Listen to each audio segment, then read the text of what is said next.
might be on now. Check 1, 2. We are on now.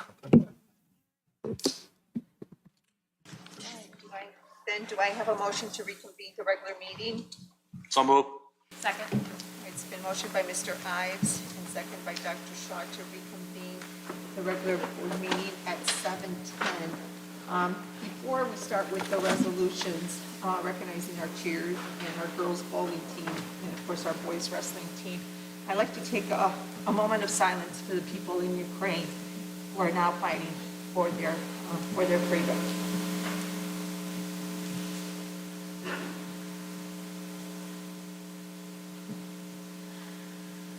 Thank you. All right, Mr. Greenham.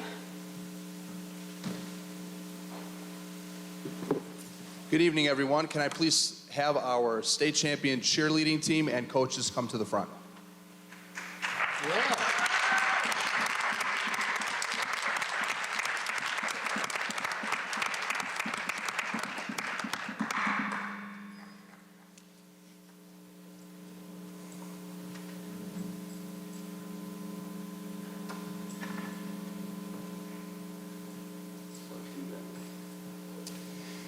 This resolution is recognizing the accomplishments of the Lockport Township High School cheerleading team in the 2022 IHSA state competition.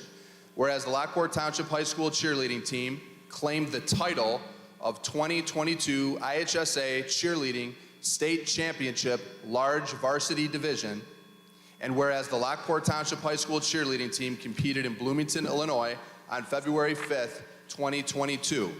And whereas coaches Jenny Krumlindi and Dana Ziemba have aided and guided the members of the Lockport cheerleading team in their successes as Lockport Township High School District 205 athletes. Now, therefore, be it resolved by the Board of Education of Lockport Township High School District 205, Will County, Illinois, that the following athletes are hereby recognized for their outstanding achievements and dedication to their school and communities. Hannah Betcher, Justin Boyce, Alyssa Connell, Olivia Saplicki, Naya Ditter, Nia Fiorillo, Grace Gadd, Ava Judge, Grace Kelly, Amber Lamorte, Ashley Leaney, Jake McEntee, Megan Metcher, McKenna Miglarini, Alyssa Namikis, Isabel Purpura, Bianca Ritchie, Madison Seymour, Emmy Swice, Jessica Venerka, and Alexis Rona. That this resolution was passed by the Board of Education, Lockport Township High School District 205 on this 28th day of February 2022. Congratulations.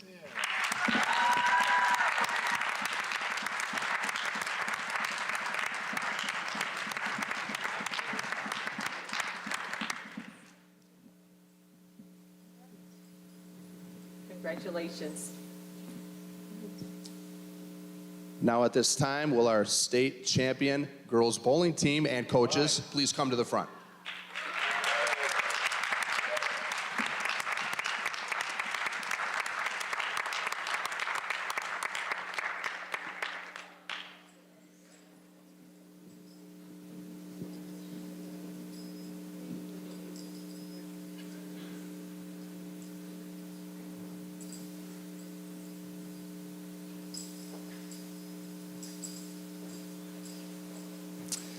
This resolution is recognizing the accomplishments of the Lockport Township High School girls bowling team.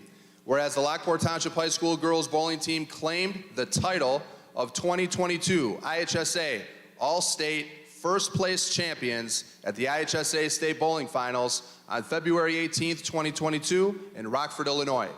And whereas Lockport Township High School senior student Emma Punter was named All-State Individual, placing 10th, and Lockport Township High School senior Isabella Colon was named All-State Individual, placing 6th.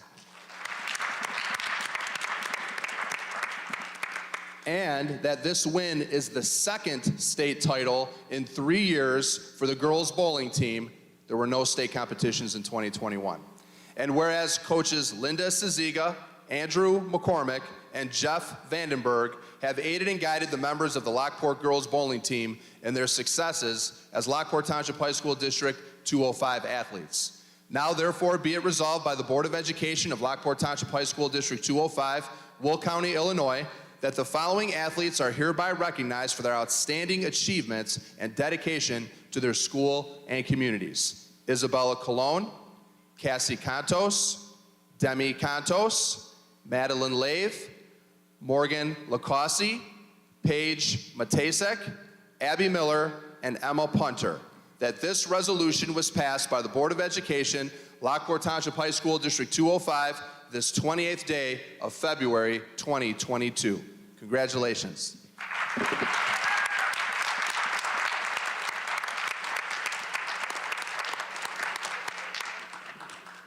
Congratulations, girls bowling team. And now will our wrestlers and coaches please come to the front.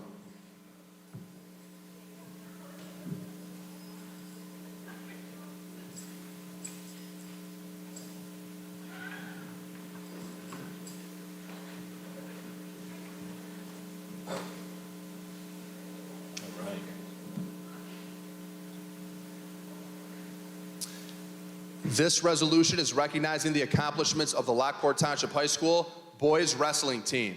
Whereas the Lockport Township High School boys wrestling team competed at the IHSA 3A state competition on February 19th, 2022 at the University of Illinois in Champaign, Illinois.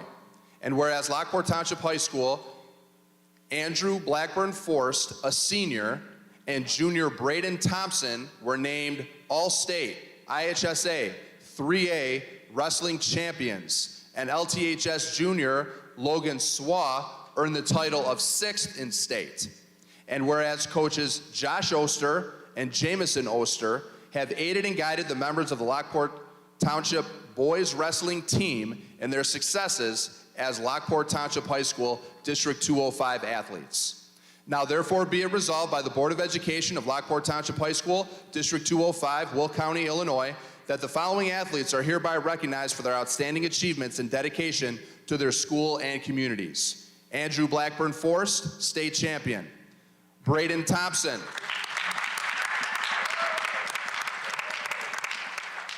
Braden Thompson, state champion. And Logan Swaw, 6th in state.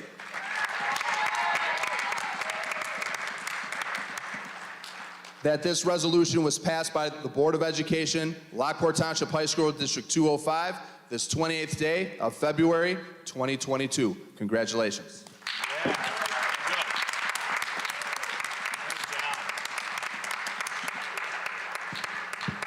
Congratulations, boys wrestling team.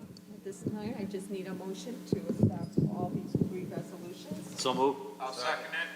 All right, it's been motioned by Mr. Ives and seconded by Mr. Lewandowski. Yes. All in favor? Aye. Aye.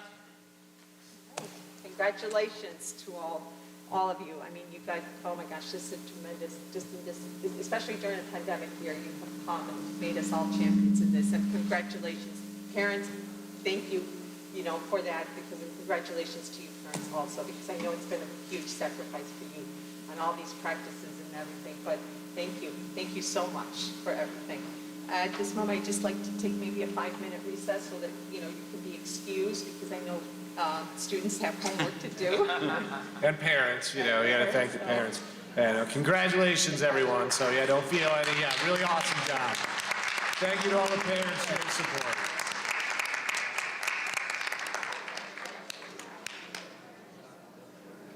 It's awesome.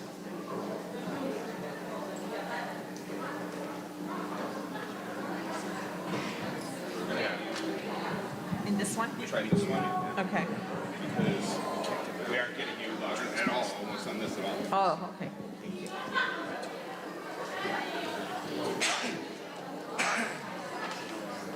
Yeah.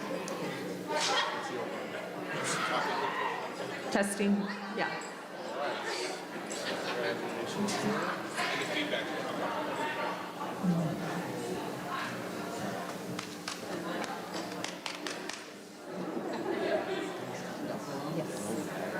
Yes. Yes. Yes. Yes.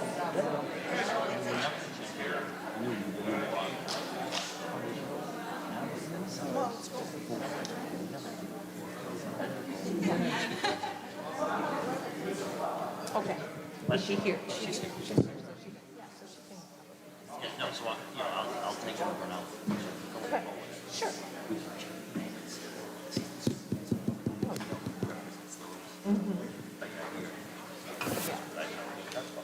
This one is This is wireless. That's the, Is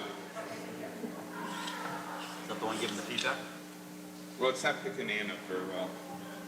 So Brian Covey did say he was going to be here. he might be in the band room. Yeah. There's the students up there. Right, this one's off. Yeah, just the feedback might be bothering people's ears. Oh, yes.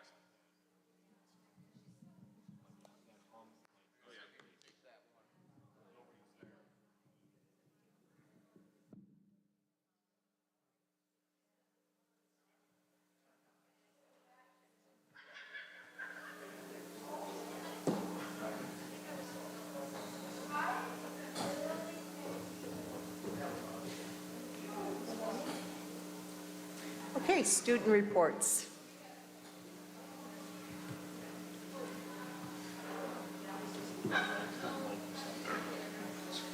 They always take the long route to get. Sorry. They were sitting next to the other aisle.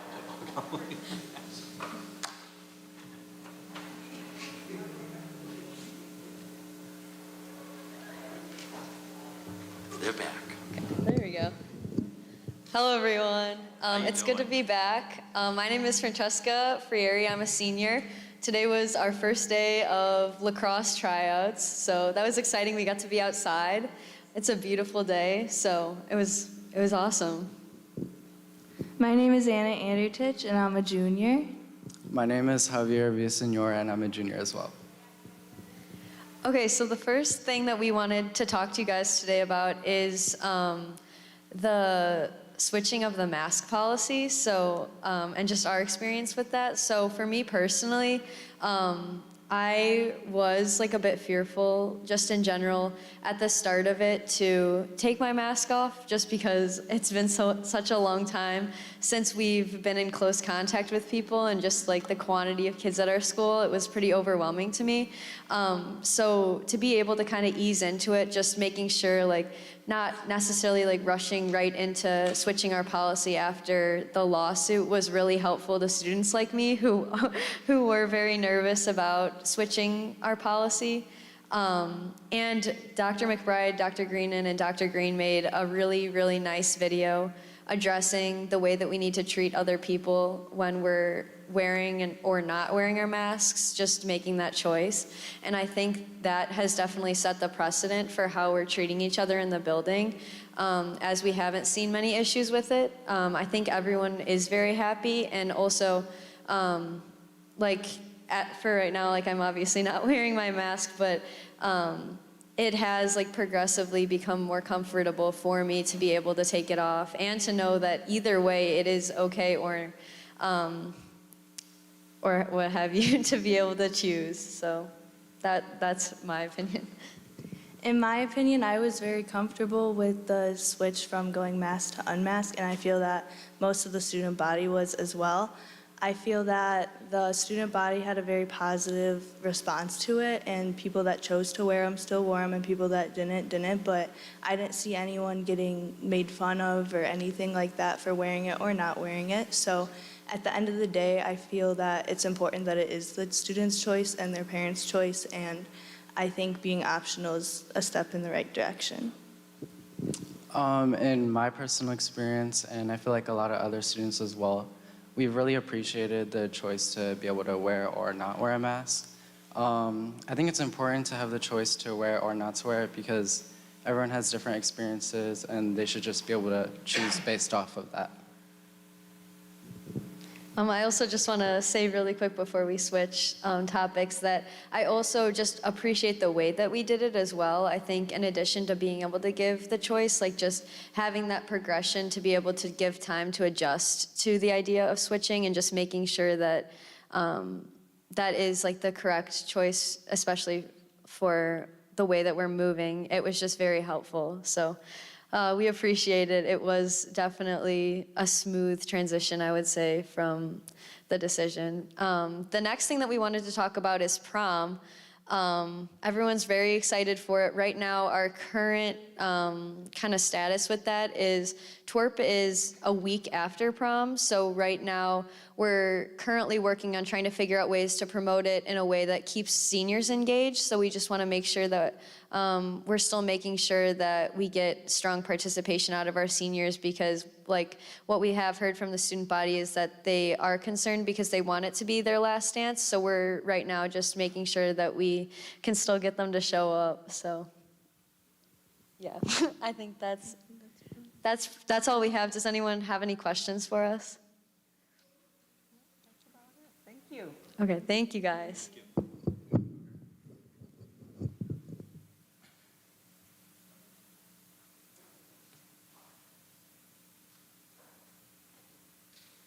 AFT report, Ms. Karen Cooper.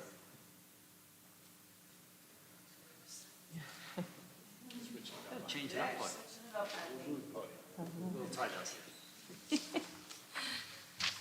I guess I would just echo a lot of what Francesca just said. The vibe in the building, I think, with the kids, of course, has been positive, and we've seen the transition. I think with staff, positive. I think people appreciate not having pressure and the ability to still wear it and teach. I mean, I know that when I'm in amongst all my kids, I wear mine. It's just, you know, everybody's got other things at home that they're worried about. So it's worked well. I think people have been pleased with the transition. And I just want to again say thank you. I really appreciate the plan, the mitigation efforts, and everything that you've put forward. I really think that I look back, I mean, I think we're one of the only schools that truly was in person almost every day this year. And I really appreciate that that was the focus of it. And I think everybody understands that that is what we were trying to do, make it the best. So for us moving forward, we basically are just focusing on some May activities, our move the Christmas party to a Cinco de Mayo party and our retirement party. And then we have elections that will be upcoming in May for all of our officers. So again, thank you. Thank you. IASB Governing Board report. In the absence of Luann here, I believe it's just the Three Rivers. I believe there's a meeting coming in Zoom. I believe it's in March, if I'm not mistaken. Is it? There is a Three Rivers. So in case if you wanted to attend, please let Kathy know. Okay. All right. Foundation Board report. Angela.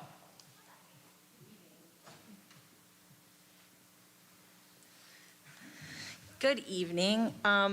Wanted to just highlight just a couple of things. At our February 1st meeting, the Foundation Board held a mission and vision retreat to kind of update and reestablish the mission of the foundation, the goals that we will set and the vision that we will cast moving forward with the foundation. The three kind of things that came out of that, they haven't established the mission quite yet. The three focuses are going to be community, equity, and building connections. That's kind of what we focused around. Now that's the wordsmithing. So hopefully I can update you on that the next time we get together. I have invitations for Save the Date. Can I hand these to you? For our 23rd, the 23rd annual golf outing for the foundation will be on June 22nd. So just a quick Save the Date. More information will be coming out on that, but wanted you guys to know. And then the Alumni Association did host an event in February. It was extremely successful. We had a lot of interest. The Alumni Association will host its second event at Coombs Corner on April 6th. So we had a good participation, and the last time I checked, the Facebook page had like 360 people, so we were pretty excited about that. The board will meet again tomorrow, March 1st, for its regular meeting. And then the last thing I wanted to share was we are slowly starting to look into hosting a community event surrounding homecoming, where we can do something that celebrates the school with our community through the foundation. So I'll hopefully have a little bit more information on that the next time I see you. Questions? Yeah, didn't you just have elections of new offices? Oh, that's true. Yes, I'm so sorry. That's true. We have a new elected board for the officers. Our president is Frankie Hatley. The vice president is Jonathan Durin. Secretary is Paul Ivanick, and our treasurer is Kurt Hines. Thank you.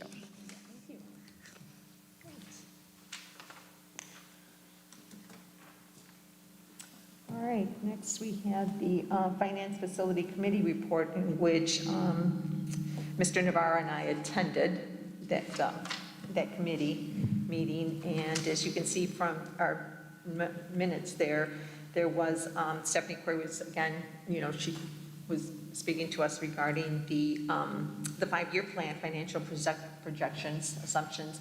And of course, she did, give a summary as far as the forecasting tool called the 5Cast.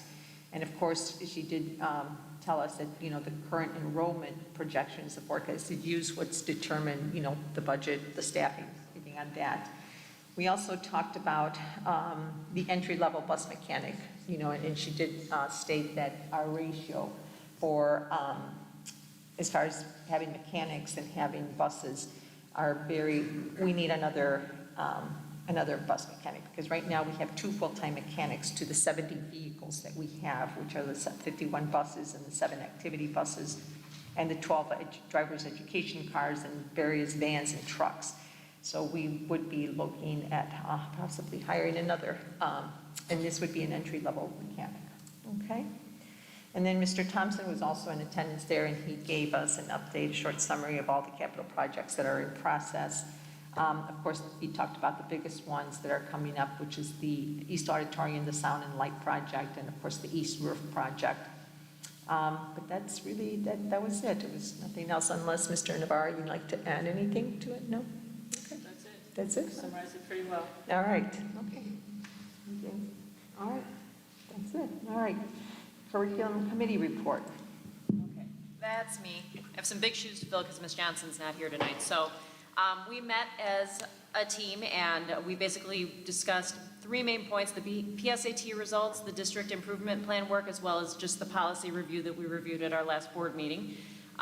So under PSAT, we talked about students that were on track versus not, and just the mitigation efforts that are going to be put into place in order to make sure we get those students back on track, and then working with them and how we're going to do that. As far as district improvement plan work, we just talked about how we worked with the district management group, how they audited all of the supports that we provide and how those supports are working and what we need to put in place in order to improve what we're doing for our students. And then finally, the policy review that we also looked at our last board meeting that talked about the updates, enrolling students in the next level of coursework that they would need to go to automatically, as well as just some updates on the health curriculum, as well as adding computer literacy, media literacy, and then teaching requirements in American history. And then we just had great conversation about it and where Lockport's going in the future as far as curriculum. Okay, thank you. All right, next we have our legislative report. All right. A couple of things that we're taking a look at. We're in the season right now where the legislator, after last year's high water mark of 442 bills for education, we're in the season right now where the legislator's proposing legislation. Just a couple of things to make board members aware. House Bill 1167, not sure where this is going to go, but this was, in essence, the bill that 2778 that previously that created unlimited administrative leave days for any type of COVID-related absence. The governor vetoed that, had negotiations with several teachers' unions in the district, and in the state. And as it stands now, those unlimited administrative leave days would be for staff members who are vaccinated. So they're amending that language to promote vaccination. So not sure where that's going to go with recent changes, but we're keeping our eye on that. Just a perspective that we've had is we're very sensitive to anything that could decrease our staff, decrease our substitutes, in the pandemic. Teacher tenure. This bill is making its way through. This promotes that tenure move from a 3-year process as opposed to a 4-year process. Presently, right now, a teacher to gain tenure would have to have 4 years of service and certain ratings on their evaluation in order to reach tenure. This revises that to someone who is at least proficient in their second and third year could achieve tenure. So keeping an eye on that. House Bill Education Evaluation. In essence, what that does is it is reducing the number of professional development hours needed in a particular cycle. Right now, our teachers annually have to have professional development hours. It reduces that. It also changes some of the reevaluation requirements. It pushes really evaluation off to the 2022-2023 school year. This year, we worked with our union to make a determination of who would be evaluated this year, primarily our non-tenured teachers. This gives almost another year pause. And then finally, this has been talked about quite a bit. This will be busy for Mr. Kandari's office. But this proposed bill promotes 5 mental health days for staff members. So our staff members by contract are allotted X amount of sick days. What this would add, that every district would make available 5 mental health days for staff members. And that these would be pensionable service days too, that they would count much like benefit days, like sick days. So all of these are moving forward. Some of them have already made it to the Senate. Most are in their infancy stage. They're being reviewed by committee. They're being reviewed by some of the lobbying agencies we work with, high school district organization, scope. So stay tuned to see where they'll go. That's the report. Thank you. Thank you, Dr. McBride. All right. Communications. We received a letter of thanks from Lightways Hospice and Serious Illness Care for the donation made in honor of Stratus Bahavalos in our contribution, and they greatly appreciate it, and they explain everything that they do in their facility and how they help in hospice care. Okay. Thank you.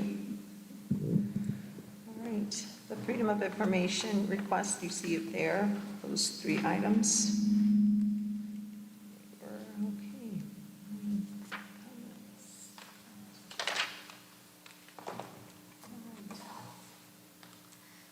Let's see. A designated portion of the board meeting is set aside to hear comments on topics listed on the agenda. A person wishing to speak must sign in and provide all information requested on the sign-in sheet, including the agenda item they will be addressing. The board president will call speakers up by name, announcing their time to comment. A time limit of 5 minutes per speaker per agenda topic will be imposed. The purpose of requesting such information on the sign-in sheet is to obtain the correct spelling of the name of the speaker and contact information, which will be used for any necessary board follow-up. The school district expects mutual respect, civility, and orderly conduct among all people on school property or at a school event for Board Policy 2:230 and Policy 8:30. Any person who engages in conduct prohibited by this policy may be ejected from school property. The person will also be subject to being denied admission to school events or meetings for up to 1 calendar year. Ms. Jennifer Consolino. Hope I'm. Do you want to speak now or for the non-agenda? Well, you signed on the agenda items. I signed on non-agenda. On agenda. You can do it twice, doesn't matter. Why?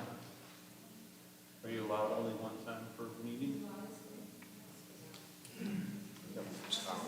Just following which side up.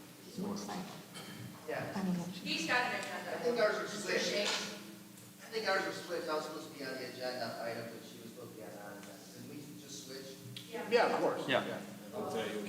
Yeah, it's fine. She's on agenda, sorry. No, I think you're second, yes. Yeah, no, we, Non-agenda as well, I'm sorry. yeah, we just want to make sure you're on the right. Yeah, Okay, you're good. You don't want to speak out of turn or anything. Is this thing on? Oh, hey. Wow. It's on. Okay, I'm sure you're going to get a lot of negative feedback, and you have gotten a lot of negative feedback over the last, couple of years with all that's been going on. But I, for one, am here to say, good job, board. When the pandemic started, nobody knew what to do, right? And then soon after, the data and the science came in and suggested that schools should remain open for the 2020-2021 season. But this board did not buckle. You remained steadfast and brave because you were determined to save lives. Countries like Ireland, Sweden, many others who went into full in-person learning, they didn't care about their kids, but you did, so good job. When the 2021-22 school season started, a lot of other states, public and private schools decided to go mask optional, but not you. Even though there was zero evidence that masks did anything at all, you decided to cover the faces of our kids. Why? To save lives.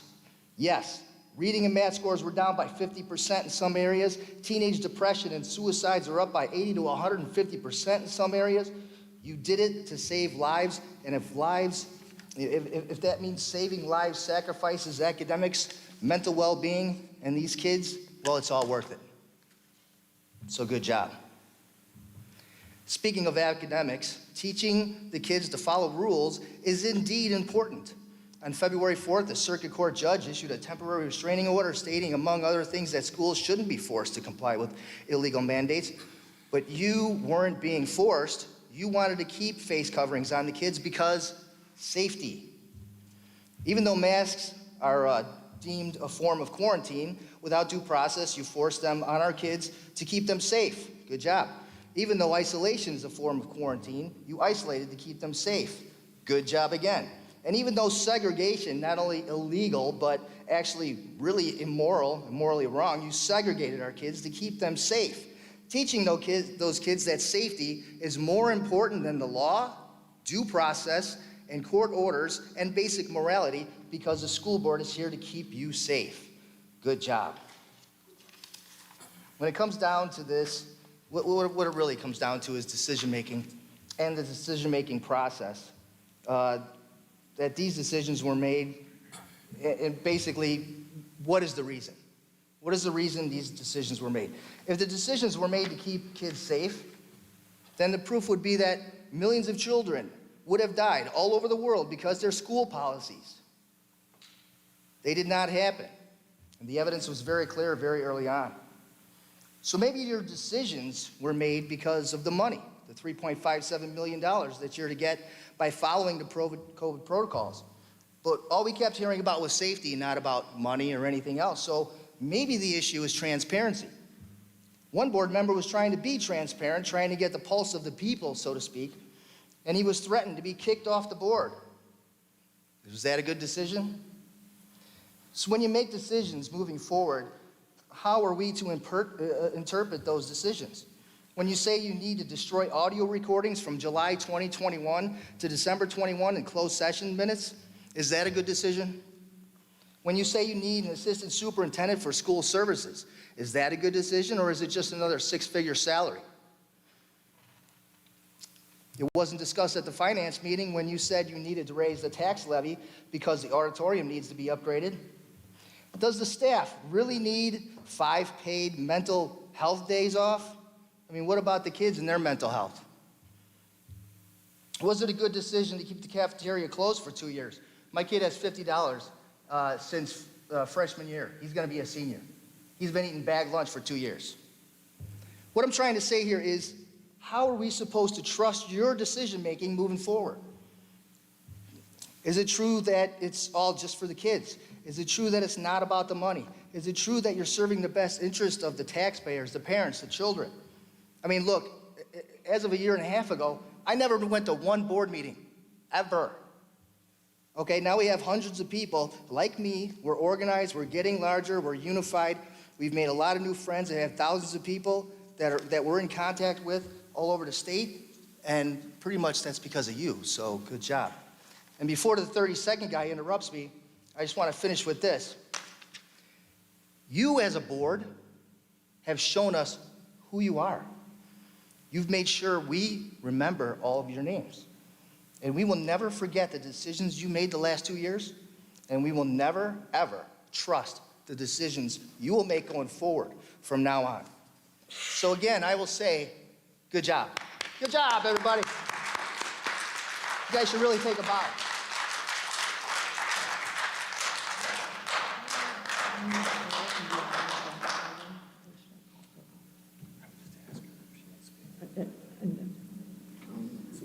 Ms. Tabor, would you want to step up now, or do you want to wait until, for the non-agenda items? It's like borderline, and I just don't want to, I mean, I can do it now. Okay.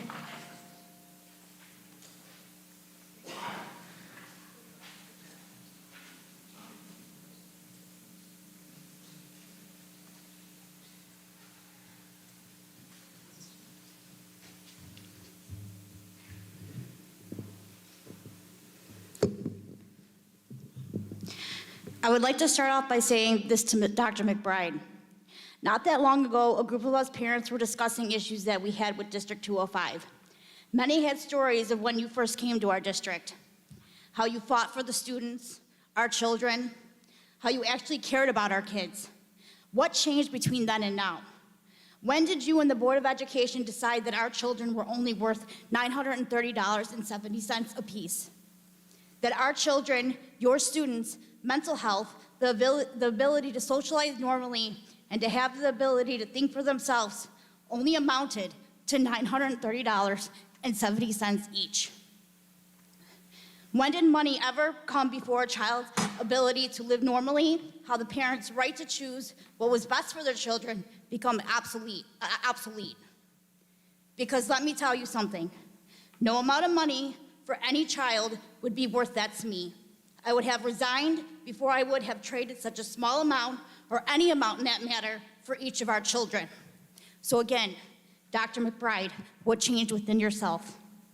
What changed from putting students first to basically making our children feel non-existent? No amount of evidence or facts that were brought forward to you and the board changed your minds in August. Does the district not receive enough in tax money from the community? On to other subject, COVID vaccines. Why isn't the district taking into consideration the students and staff that already have had COVID? Why isn't that being discussed? Why is the vaccine still being pushed in this district? According to the CDC, which I don't even really pay any attention to any longer, because in my opinion, they are being paid off to say whatever the government needs and wants them to say to instill fear and control over the people. It says on the CDC website that the vaccine antibodies last longer than if you were to have COVID. So in that instance, we should go and get the vaccine anyway. That if you have had COVID, that the natural antibodies only last around 90 days, which I don't believe is truth because my entire household contracted COVID at the end of September. A week or so ago, myself and my one daughter had our antibodies tested. I was curious to see if we still had natural immunity.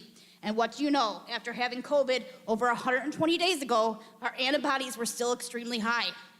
The doctor's office even said to me, with their antibodies still coming back at the level that they did, in their minds, even if we were medically able to receive the vaccine, they didn't see a need for us to get it. More and more physicians are actually coming out with the truth. So please, also consider natural immunity. Another interesting fact, my one specialist, who has been practicing medicine for over 25 years, said to me at my last appointment that he treats the COVID inpatients at one of our local hospitals.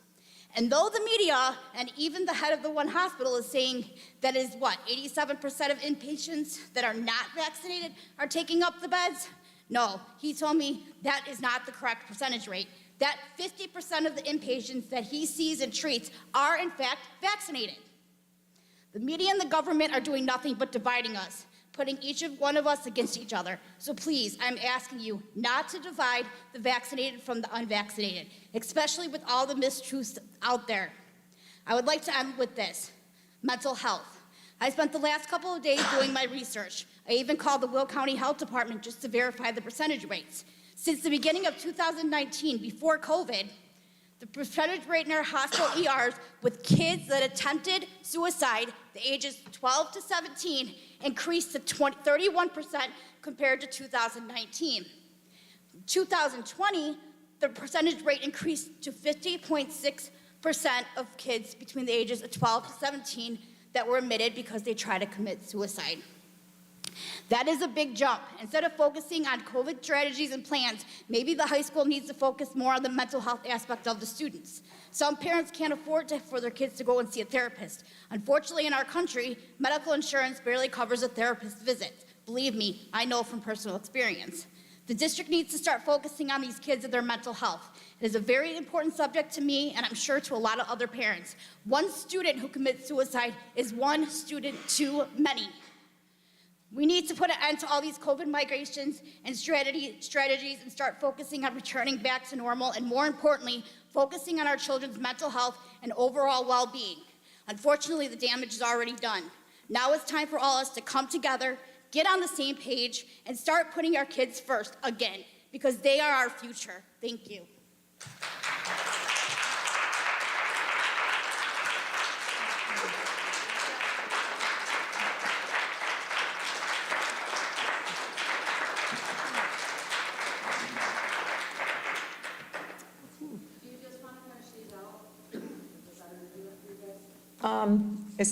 I'm sorry?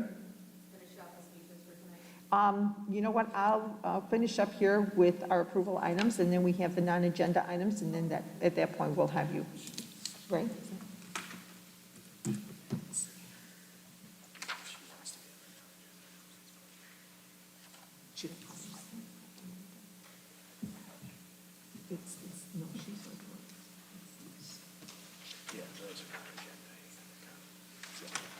Yeah, we'll start with our meeting, then we'll call, okay? All right, at this point, I just need approval for the regular meeting minutes and the approval of the closed session meeting minutes of January 24th. So approved. Second. All right, it's been motioned by Mr. Lewandowski and second. No. No? Oh, I'm sorry, Mr. Ives. Sorry. Mr. Ives? I wasn't here. Good point. I abstain. Okay, Mr. Ives and seconded by Dr. Shaw. Are there any corrections to those minutes? All right, roll call. Navarro, Yes. Shaw, Yes. Travis, Abstain. Lewandowski, Abstain. Ives, Yes. Lopez Caniva. Yes. All right, next we have the approval of the treasurer's report for January 2022. Is there a motion? So moved. Second. It's been motioned by Dr. Shaw and second by Mr. Ives. Are there any questions to that? All right, hearing none, roll call. Travis, Abstain. Lewandowski, Abstain. Ives, Yes. Shaw, Yes. Lopez Caniva. Yes. All right, moving on then to superintendent update. Board members can see there's a long narrative and something very unusual about this narrative that occasionally happens when we get new information after we've already published the agenda. In this particular case, Friday was a watershed day just in the state and a lot to catch up on, and we'll do that. And rather than reading through this entire narrative, what I'll do is just use a Google Slides. And all of you, can follow along, board members, I emailed this to you if you prefer looking electronically, or you can look at the slides that I provided you just so that the audience can see what it sees and then you can see what you see. So on August 2nd, 2021, you approved a Phase 5 school operations plan. And what that operations plan did by resolution is you directed myself, the administrative team, basically our pandemic team, I'll talk about that in a few moments, really to steward us through. Your directive, as it's been throughout this entire pandemic, is to preserve as much in-person learning as possible. And really your directive has been never shut the doors. We've really never closed our doors throughout the entire pandemic. However, the changes that we've had really in the past 3 weeks are so substantial that really they need to get your eyes on them again. And what I'll do is I'll make some recommendations, through this presentation. And then as the board members can see in the agenda item later on, there's a time for you to consider those recommendations, make some decision, and then give myself and our team some feedback on where you would like to go from here. Some of these recommendations we already implemented with phone conversations with you and dialogue and discussion, primarily because things changed so rapidly. So I'll take you through that and walk you through that. What I want to do first and foremost is just really focus us in on the reason why we're here. And that's students. Some amazing things that we just have to acknowledge about kids, in the past 2 years. The journey of our students has been, they went into remote learning, in the spring of 2020. They returned in the fall and had every plan to go into full in-person hybrid learning, but had to go into a period of remote learning for a few weeks. They went into hybrid in-person learning. In November of 2020, we had 600 students who were out ill and roughly about 15% of our staff, so we did have to turn to remote learning. We returned in 2021 for hybrid in-person learning. Then in the spring, around this time last year, we went to full in-person learning. And then of course, we've been full in-person learning this entire year. And now we started, 2 weeks ago, I believe, on February 14th in a mask optional environment. Of course, that is the goal, to continue along those lines. I think just one of the things that's important to point out about our students, 98 to 96% attendance rate throughout the entire pandemic. You'll see that later in Mr. Bartley's report. When we met with Jerry McKibben, one of the interesting things, on Saturday, he has done analysis of 1,600 school districts in the entire pandemic.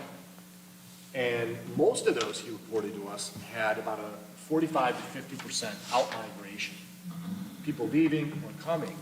And you might recall that he shared at Lockport Township High School the lowest out-migration he had seen in the pandemic, and then he added even the lowest in his career.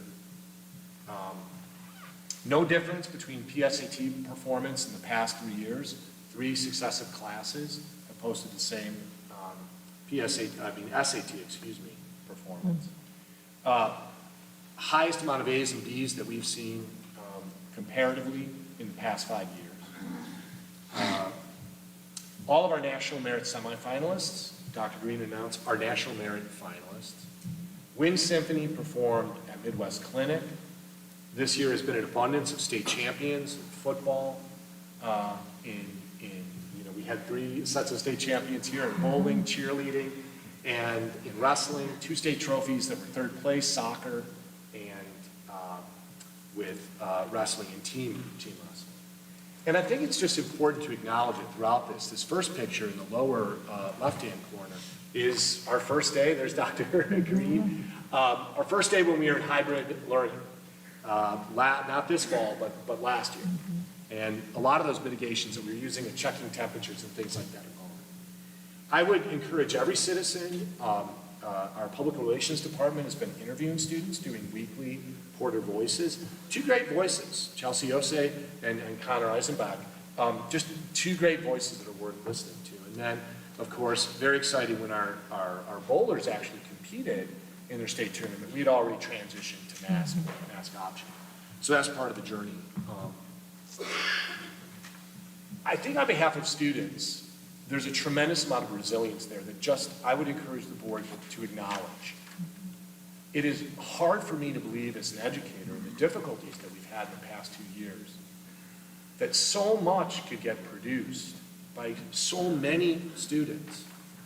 And I think that narrative is just important to hold on to. And what it reveals to me, ultimately, in the end of the day, is something that you've committed yourselves to, and that's in-person learning. What we know is everything is better when students are in school.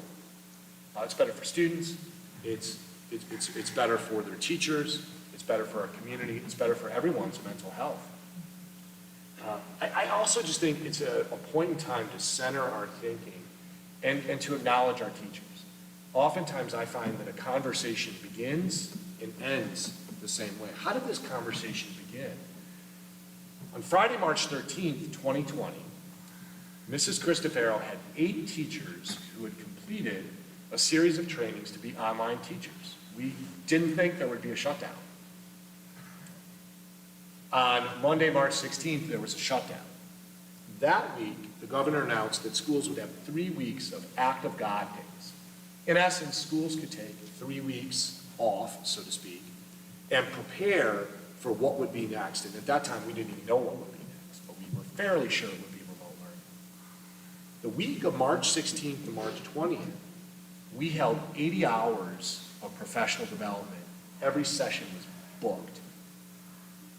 And within a week, we went from 8 teachers trained to teach remote learning to 274 teachers remote learning. And we opened up the Lockport Township High School, remote high school on Monday, March 23rd, when there wasn't a high school in the area that had returned to learning. What I would argue is we opened our doors and kept our doors open the entire time. Both of our summers, we ran summer school and we ran in-person athletic camps, both summers about 800 students. The reason why I think that's important is the spirit that our staff had as they threw their shoulders into this, into keeping the doors of the school open all 2 years, whatever it took. And I have to think that that has influenced highly that attendance rate that I mentioned at the beginning. And I just think we have to center ourselves in that place. And it's a moment as we hope right now, I don't even want to say it out loud, moving out of this pandemic to an endemic, it just has to be acknowledged. There are narratives out there of a world of non-achievement, of a world of non-celebration, of a world of students not being resilient. And all I can say is that the facts speak for themselves. The students who were here, not accidental. And that has to be acknowledged, and I would really implore you as school board members to acknowledge what's happened. The school never closed, and the students rose to the challenge. And I would even say Lockport Township High School students and teachers exceeded what most national experts would say they've seen in the pandemic. It's just so important. We're in a time machine as I present to you significant revisions to the plan that you have. We were all very happy, I think, on July 9th, when the CDC announced some changes, and right away, something that hadn't happened in the whole pandemic is IDPH adopted them. And some of the features that many of us as superintendents have been advocating for in terms of quarantine, physical distancing, and masking were part of that plan. And the most important thing is that it really restored local control to you. It created stages where the CDC and the state would require masking, but also would make masking optional. And important was that on August 2nd, we were in moderate, which, according to the IDPH and the CDC, would require opening school in a mask optional setting. And that's exactly what you voted on. You approved that plan. 2 days later, we can debate about it, and we can lots of conversation, and that's happened. But the governor of Illinois instituted an executive order, and it took, as we do in the United States, a legal case to really, look at that executive order. But as a public institution, that is something that we do have a responsibility. You have board policy that calls on you to follow executive orders and partnership with IDPH and ISBE, and I think board members know the importance of that. So now, the past 3 weeks and the events, especially last Friday, I'm taking you back to that spot on August 2nd. On Friday, at the culmination of so much that's happening, I put in your report the timeline. We had an announcement at 4 o'clock of CDC dramatic change in guidelines. We had the Illinois Supreme Court in an appeal that our school district was not any longer part of. It dismissed the appeal of the Attorney General. And then we had the Governor of Illinois announce on Friday that Illinois would go in schools to a mask optional environment. As you know, we've already been there for 2 weeks. So you are back. You're in a time machine. And you're back to informed decision making, where the essence of this plan is that you, as the 6, 7 board members, really are the most local agents now, and required to make informed decisions based on all the information you have at your disposal to direct me and our administrators. Currently, right now, Will County is in low, and I want to take a moment just to explain that. But we're kind of back to where we began on August 2nd, with a few decisions to make. I want to explain low, but I also want to explain something that's very important in the resolution. And I'm using this bridge analogy Because bridges try to divide gaps. I think Mrs. Tabor was exactly right that we have every evidence. You've asked me many times to poll the community, the student community, the adult community, the staff community, and very divided. And bridges try to bridge gaps. And in many ways, I see you as a bridge. You have taxpayers who are very much against COVID mitigations. You have taxpayers right now who are very angry with us going mask optional 2 weeks and concerned that it's dangerous. You have to be the bridge between those in the school space. But health is not a new game for schools. You know, since the Spanish flu and tuberculosis, schools have been involved in norovirus, MRSA, H1N1, you know, you name it. But a bridge has to have integrity. It has to have structural integrity. And what I would submit to you as board members is your structural integrity are your policies. And policy 4:180 is your pandemic preparedness, management, and recovery policy. And what it calls on us to do are a couple things. It directs the superintendent on your behalf to create a plan. It has a team approach. It directs me to put a team together, to seek out advisement from our nurses, from our teachers, from our union, from our legal counsel, from our insurers, from our community, from our students. So it's a team approach, and as you know, a team approach always takes more time than one person making a decision. And obviously it involves that pandemic plan, it involves community input.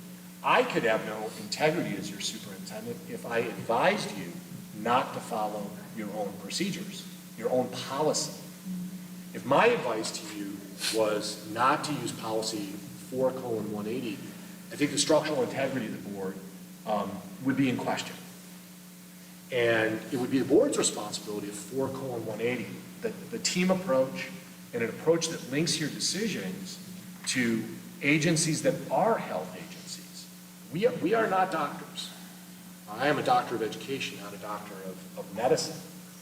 And your pandemic preparedness and management and recovery plan policy, really calls on you to turn towards agencies for advisement and guidance to make those informed decisions that are experts. The CDC, Will County Public Health, IDPH, hospitals, doctors, things like that. So for me, my role in terms of you directing me is, unless you intend to revise policy 4:180, and if that was something you directed me to do, I would certainly do that and revise that and bring a revision to you. But I think it's your policy that gives you structural integrity. And I just think that's important in the journey that we've been on, to realize that, to acknowledge that. It's what allows you to bridge at this time in our society to very, very different polarized groups that actually do have a middle ground. When we've polled our community resoundingly has said two things loud and clear in every survey: in-person learning and the importance of everybody treating each other with respect. And school is all about the golden rule in so many ways. So the CDC guidance, this is a very stripped down, simple graph. There are much more complicated graphs. But what this does, and what I'm recommending to you, is that the thing that we look at are health indicators. Simply put, if students are sick and can't come to school, or teachers are sick or impacted and can't come to school, then we can't function as a school. And so we have to be, both celebratory. Right now, we are in low. We are putting together again the fourth week of the lowest numbers we've ever seen. That is a huge celebration for everyone. That health, as a community, as a school, allows us to do things we haven't done before. But we also have to be prepared. What if that changes? And we've seen that before. We've seen that with Delta. We've seen that with Omicron. We've seen some unpredictable things happen. So what this is, this updated guidance, just to understand how it shifts and it changes what was in your plan previously, is low, medium, and high is determined by county, but it's not based on positivity rate. It's not based on cases per 100,000. What this is based on in a place like Will County are hospital admissions. And so the CDC is collecting hospital admissions on a regular basis. And the logic behind these revised guidance is that it is a public health emergency. If anybody in this room had to go to the hospital and could not get treatment because the hospital was overwhelmed. So it really anchors it in hospitalizations, which I think is a very important point. Low has the minimum amount of COVID mitigations. Medium encourages more. High encourages the most. And just like the board has to take action right now to think about when we're in low, we should behave like we're in low. But how should we behave if we move towards high and we have a surprise? Something, for us to consider. This is a map of how the CDC is providing this, just one of the indicators that we can look at as superintendents. Really anybody publicly can. It's nice to see Northern Illinois in that very nice green. Looks great. So what are the major changes, and really what do they mean for the recommendations I'm making, and you'll decide later. A number of things. First off, no exclusion for close contacts. One of the things we advocated through the pandemic with IDPH, our research, our contact tracing, indicated that the exclusion of close contacts, we agree with that. We don't feel that that's a mitigation that's necessary now. So close contact, just to remind everybody in the room, that's someone who is, I'm positive with COVID, I'm closer to Mrs. Lopez-Caniva, closer than 6 feet for more than 15 minutes. We would not exclude Mrs. Lopez-Caniva based on that. 5-day exclusion for COVID. Through much of the pandemic, the state of Illinois had a 10 or a 14-day exclusion if you had positive COVID. This recommends a 5-day exclusion, returning to school if you're staff or student on day 6. Of course, not returning to school if you're symptomatic. Next piece, 6 students and 6 staff stay home. That's always been a tried and true health mitigation for schools. Please don't come until you're 24 hours symptom-free. And one of the things that we're going to need, especially here in Low, is we absolutely have to appeal to every single person here and out there. We need to know if our staff or students are positive for COVID. We have to know if students or staff are sick.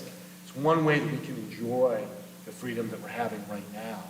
And if parents and staff can stay home if they're sick. I think prior to the pandemic, many of us came sick. Many students came sick.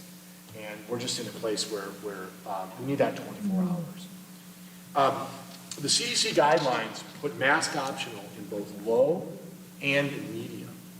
And they indicate that necessary in high. And the question that I just have for you is, if we did start moving towards high, how could we be nimble to have a response that would preserve in-person learning? And my recommendation to you in this plan is to scaffold our response. If you're moving from low to medium, and everyone here knows that this can move very quickly, if you're moving from low to medium, in that transition from masks optional, we started to see high because we've been through periods where in the community transmission is high, but that's not happening inside of schools. We usually sometimes catch up, and sometimes through Delta and Omicron, we are able to insulate ourselves from that. We scaffold that up. The scaffold that I would recommend to you is going from mask optional to mask strongly recommended, to universal masking, to remote. Given all of the things that we've heard and we've seen and the success we've had of in-person learning, I would not recommend to this board that the first tool you reach for, if we begin to see a disruption of school because students are out and staff are out, that the first tool you reach for is remote learning for all students. I would recommend a scaffold of decision-making, mask optional, strongly recommended, mask required, remote learning. And of course, that would only correspond if we were in high transmission. We'll continue to monitor our zip codes as well. Symptomatic persons should stay at home. Parents should keep on reporting positive COVID and symptoms, and staff should also report positive COVID and symptoms. That really helps us quite a bit. A couple of other major changes.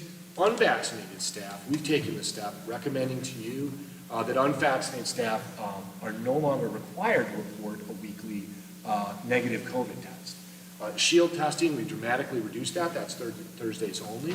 It's available to all staff and students who signed up for it.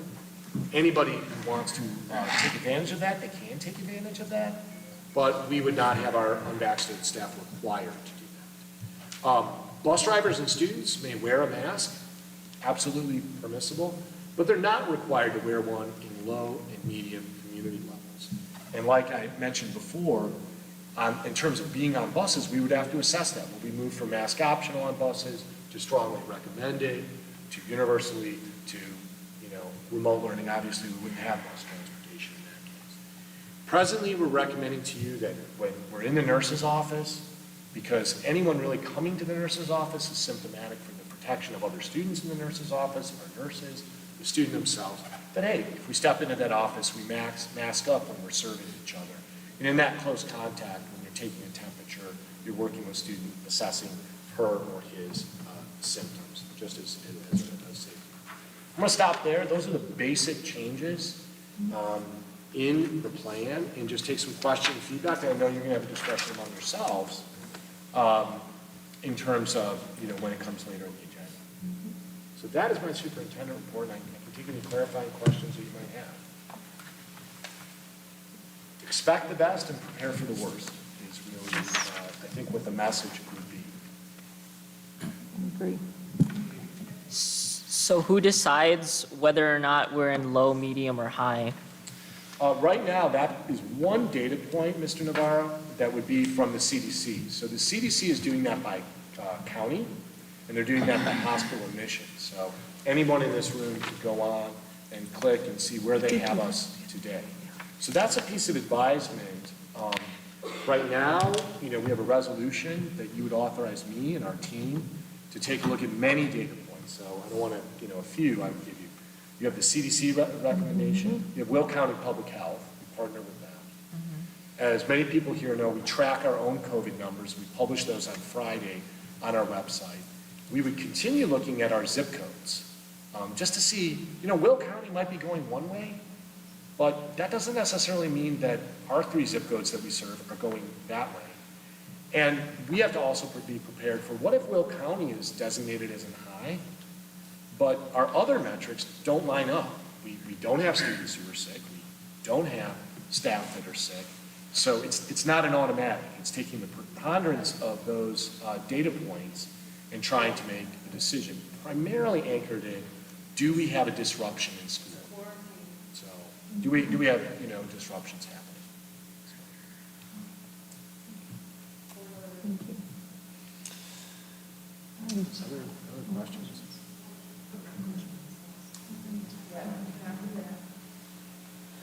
All right, no questions? Okay, all right, moving on then to the consent agenda items. I just need a motion to consent agenda items from number 1 to number 8.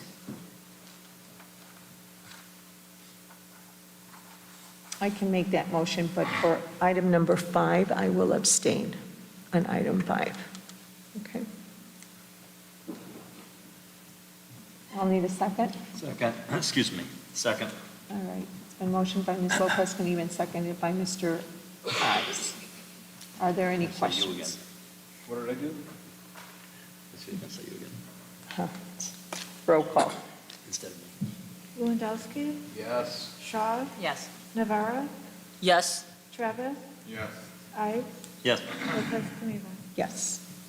All right, moving on to our action considerations, Phase 5 school operation plans, updates, and revisions.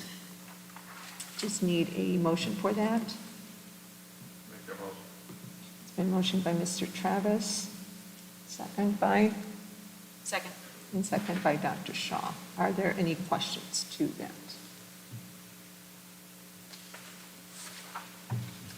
Hearing none, roll call. Shaw, Yes. Lewandowski, Yes. Navarro, I would like to make a comment on the updates and revisions, that these revisions state that masks will be optional depending on the severity of circumstances. Now, because of the current circumstances, masks are optional, and I would like to go on record and express concerns that I have about how vague this low, medium, and high is. We as a board have decided to choose this loose definition because we want to have the flexibility of our options. But I personally believe in more concrete numbers and example scenarios in order for certain things to happen, like if there's going to be a change. So I'm voting yes because I do believe that there are like good changes and updates. But I also just want to go on record that I am concerned about how vague, you know, low, medium, and high is. Even though you've explained it, it's still a little unsettling for me. And maybe just to help that, Mr. Navarro, that, you know, we could have a situation, and it is, right, you know, that's a CDC determination. And the difficulty is, you know, what if we encounter a situation where the CDC, because of hospital admissions, we don't even know the demographic of that hospital admission, puts the county in high, but we're not seeing that in our zip codes, we're not seeing that in our school, we're not seeing sick students, or we're not seeing sick staff. What I would hate to do is, if we're seeing health, our nurse's office, our parent reports, I would hate to make an automatic tripwire. You know, the CDC puts the county in high, and we have to have a universal mask mandate, when it might not fit what's really happening in the school wall. So it's trying to preserve for you as board members some flexibility of looking at a number of data points, trying to put those together. Yeah, You know, I you know, respect we- that. I'm just concerned a little bit. I just wanted to Yeah, make it's sure just a that the little- record say that I am concerned with that, because technically Sure. there are a lot of good changes here, such as the lack of universal masking on buses, such as the fact that staff are no longer required to COVID test weekly. And the fact that now masks are optional. It's good, but I just wanted to put out my concerns about that one point in it. On record. Thank you. I share his concerns, by the way. Now, let's see, who is taking the, okay. I just have to finish. Okay, yeah, you have to finish. Okay. Right. Yes, you can continue. So Shaw, yes. Yes. Lewandowski, yes. Navarro, He said yes. Yes. Ives, Yes. Travis, Yes. Lopez Caniva. Yes. All right, next we have action consideration 2022-2023 school calendar. And I believe you have it in your packet there, the rough. Yeah, well, he brought up points I had. I'd like to say something real quickly. It's optional for now, and to my understanding, we don't intend to change it unless it goes to high. We'll still have it optional as low and medium, correct? Correct. Yeah. Okay. Okay, just need a motion for that school calendar. So move. All right, it's been motioned by Mr. Ives and seconded by Mr. Travis. It's like, it's over soon. Was it Mr. Travis? Yes. Okay. Are there any questions to that? No, hearing none, roll call. Travis, Yes. Ives, Yes. Lewandowski, Yes. Shaw, Yes. Navarro, Yes. Lopez Caniva. Yes. All right, next we have the action consideration for the Assistant Superintendent for Student Services. Yeah, and just very briefly on this agenda item, just to be clear, so, you know, the board, just to remind the board, we talked about this last month. This is not a new administrative position in the district. It's really a job description change. The board knows that any time that we rewrite an administrator's job description, you have to approve it. So what we're doing is taking the director of special education, Dr. Angela Huntington, and expanding her portfolio of responsibilities because of the intersection between our guidance department, our registrar, our nurses, our deans, and special education. Those 5 departments work presently now with separate supervisors and not a single person to tie them all together, although they all have connections.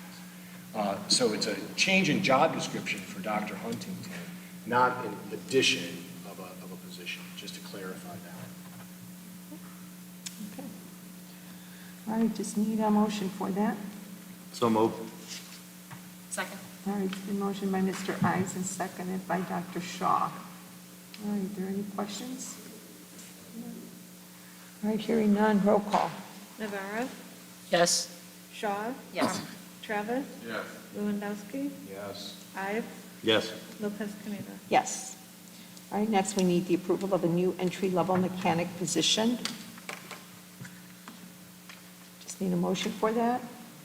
So moved. All Second. right, it's been motioned by Mr. Travis and second by Dr. Shaw. Are there any questions to that? Hearing none, roll call. Ives, Yes. Shaw, Yes. Travis, Yes. Navarro, Yes. Lewandowski, Yes. Lopez Caniva. Yes. All right, next, we need the approval of the lease agreement renewal for classroom space for the district's special education program. So move. All right, it's been motioned by Mr. Ives and second by Mr. Travis. Are there any questions to that? Hearing none, roll call. Travis, Yes. Navarro, Yes. Lewandowski, Yes. Ives, Yes. Shaw, Yes. Lopez Caniva. Yes. All right, next we need the approval memorandum of understanding with our architects of DLA and / district building. And I can second that. Are there any questions? It's been motioned by Mr. Travis and second by Ms. Lopez Caniva. Roll call. Lewandowski, Yes. Shaw, Yes. Navarro, Yes. Travis, Yes. Ives, Yes. Lopez Caniva. Yes. Next, we need the approval of Press 108 Group 1. And just to make a mention of this, this is, Press 108 is the outcome of all the legislative work, just to remind the board, that took place last year, those 442 bills that were in the state legislature. All gets written in the school code, and then you see it in board policy for your review. You have the slides that we did last time as well, just for your reference. A great deal of this, again, is related to Aaron's Law, coming into compliance with Aaron's Law primarily. And these are the most urgent, most pressing, right here, right now, things that we need to come in compliance. There is one separate item, I'll pull it off, 7:240, and I'll explain to you why that's a separate item for your consideration. I can take any questions on these policy revisions that you might have. Thank you. All right. Just need a motion. So moved. Second. A motion by Dr. Shaw, second by Mr. Ives. Okay, roll call. Shaw, Yes. Lewandowski, Yes. Navarro, Yes. Ives, Yes. Travis, Lopez Caniva. Yes. All right, next we have approval of press policy 7:240. Right, and just to make a special mention, this is an error I made last month with the board, and just to give you a little bit of history to point this out. In 2010, the Illinois legislature authorized schools through school code to do random drug testing of students. Just like this process, that authorization took place. It found itself in school code, it found itself in press policy. Lockport Township District, High School District 205, and many high school districts never adopted that portion of that press policy. We've never adopted it. It would be my personal recommendation that it's not appropriate to run a random drug testing program for students. It wouldn't align with what I would think would be good for parents, for students, ways to address that. However, that policy continues on, and every time we receive it for update, we need to take that paragraph out because that's not something that we have. I did not take that paragraph out. So in your first reading last month, that paragraph was still in. So I just want to make it perfectly clear, both for the public and for you, What you saw last month is not what you were seeing tonight. That paragraph has been removed, consistent with LTHS policy.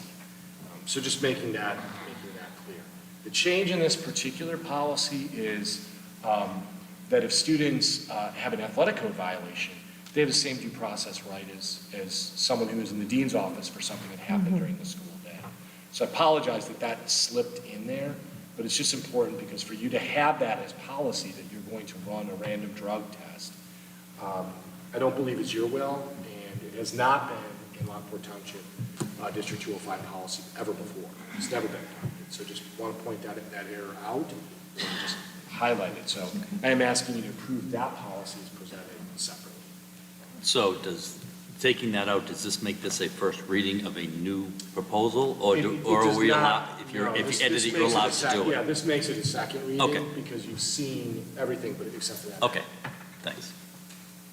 And the change didn't occur in that section. Okay. All right. Just need a motion. So moved. Second. All right, it's been motioned by Mr. Ives and second by Dr. Shaw. All right. Roll call. Travis? Yes. Ives? Yes. Lewandowski?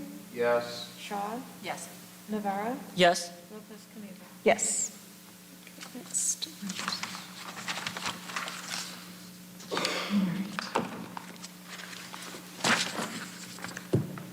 All right.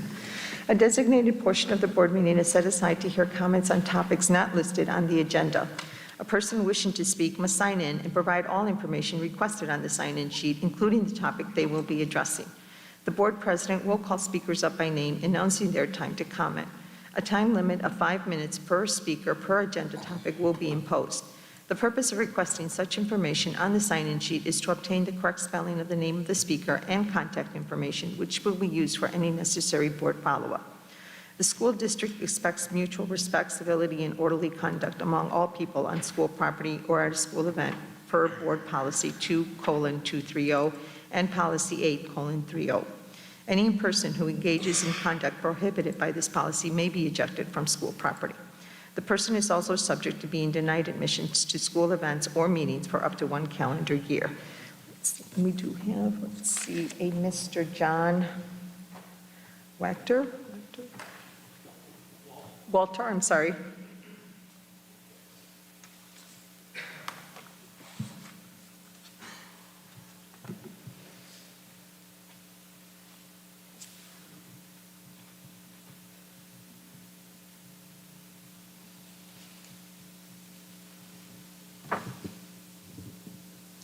Hello. I'm going to start off, first of all, I wanted to say something about the students that were here that gave their, sorry? Is it on? It's on, okay. First of all, I wanted to start off saying about the students that came up and gave the student report where they were talking about masks, people wearing masks and weren't wearing masks, and there was no bullying going on or in the school between the students. I was very encouraged to hear about that. Unfortunately, the same thing cannot be said about this board. There's bullying going on in this board. Zion, this young man comes out of school and he wants to be a productive citizen. He wants to give back to his community. And because he's not part of your clique, because he doesn't always agree with you guys, because he tries to get input from some of the citizens, he's bullied. And he's threatened that you're going to remove him from the board. And he's threatened and bullied. And it's almost like you're trying to get him to quit or you're trying to get him kicked off the board. And that's not right. Zion is, I consider, a friend of mine. I got to know him when he was running for this school board. He's a fine young man. He's went to school here. He's trying to better this school. And because he doesn't agree with you, doesn't mean that you can throw him off the board. He was voted in by the citizens and taxpayers of this district and not by this board. And it would be wrong and offensive if you got him removed from this board because you don't agree with what he has to say or who he talks to. Thank you.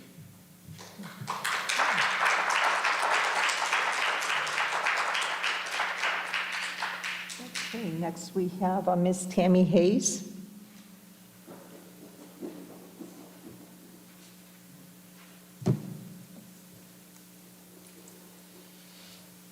Hello, and thank you for your time tonight. Like many people, I was not into politics for a long time. Many things over the past number of years have had me watching much, much more closely in the way our political world works. I have always believed the politicians we voted in were getting into the political game to better themselves, our communities, our lives, and even our country. As many things have unfolded in the past number of years, it has been made very clear many elected individuals have absolutely no idea what the people who voted them in feel, think, or hope for. Recently, a member of the school board, Mr. Zion Navarra, posted a question, a reach out, if you will, to the taxpayers of this community on social media. I want to take this time to say thank you to him and to applaud him for his efforts.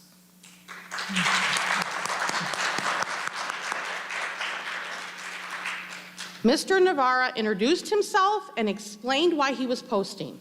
Never once did he respond in an ignorant or condescending way. No profanity was ever used. And even when his age and name were questioned as a possible fake account, he continued to be honest about himself and what was on his social media. For far too long, I believed our politicians were tapped into our community, but this is not the case, and maybe it never was. However, looking forward, as many like to use the phrase, our new normal, I would like to see more of this kind of openness from our elected officials, starting as close as our school board members. And in the world of 2022, the politics and politicians of yesterday are and should be no more. To me, and I'm sure to many others, it was good to see a school board member reaching out to a larger part of the community. When only parents and students are polled for their opinion, it leaves many community members out. Our community has alumni, retirees, business owners, and many others who are not being heard. So reaching out the way that Mr. Navarre did was definitely an opening up of possibility of communication lines that are otherwise left unheard. With our new normal, I hope this is the beginning, where we can soon see the town halls involving elected members and even some respectful and open question and answer sessions where some can be heard and others can hear. Again, I'd like to thank Mr. Navarra for his social media post. And since I was able to keep it under 5 minutes, I'd like to say something else. I'm really glad that you had a couple of students come here and talk about their experiences. I wish that there had been some students from the auditorium invited as well. I would have really liked to have heard what they had to say. I'm actually saddened that none of them had the guts to come here and talk to you guys, or to be videotaped that's going to be put out there, and or to have other parents see them. I wish that they had the bravery to come here and talk to you like they did the days that they came without their masks. They were following the law, and they should not have been segregated the way that they were.